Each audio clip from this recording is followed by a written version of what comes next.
Hello, good morning. Ayun guys, magluluto tayo ngayon ng gulay na dinengdeng. Ayun guys, magigisa muna tayo guys ngayon ng bawang. Ayan. Gigisa muna natin yung bawang at saka loya. Kasi meron siyang bagoong. Lalagyan ko siyang bagoong guys. Saka sibuyas.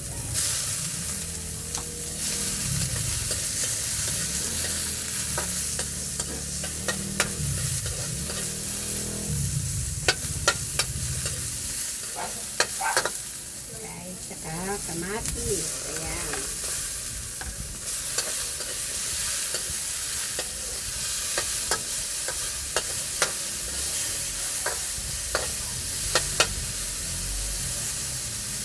Gulay ito guys.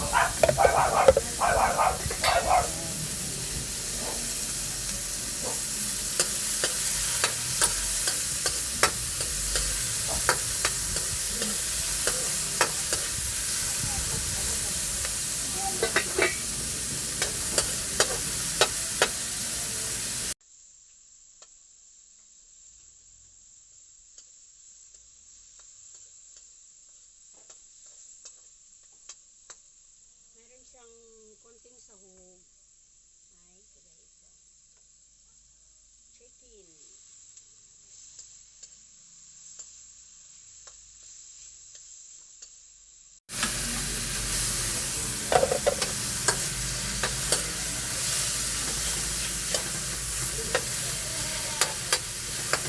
Takpan muna natin guys ha.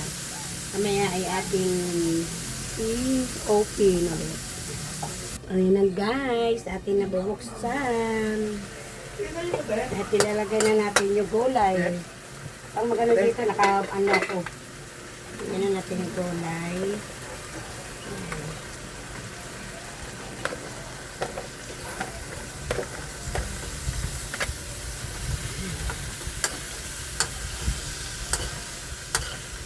Kuya yun.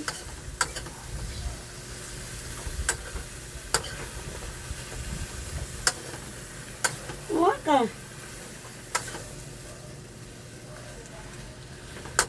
Ayan, ito na guys yung aking ulam na dinengdeng.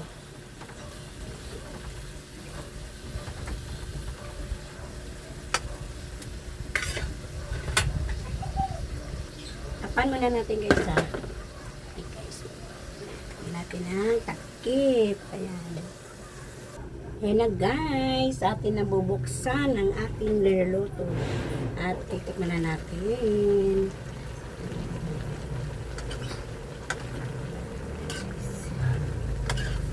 Ito yung dinengdeng.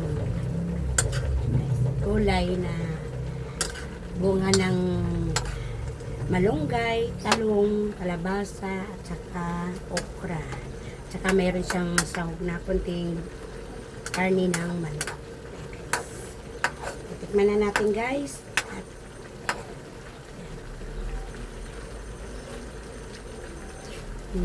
Sarap.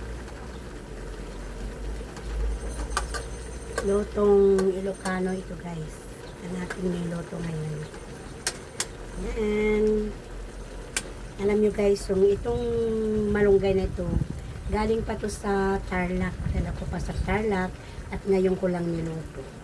Kasi gusto kong magluto ng gulay ngayon. At ngayon nagluto ako ng gulay. At nakapagluto na rin ako ng adobong manok. Yan na natin guys. Ito natin ulit.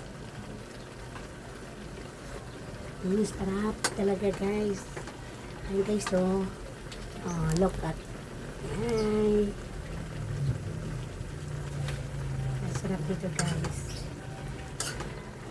Lutong Ilocano. Filipino dish to guys. Na aking niluluto. Mapapawaw kayo sa sarap. Kahit kulang ilang guys. Ito ay masarap kumain. Kaya puro gulay lang guys. Bye. Thank you for watching. Mama.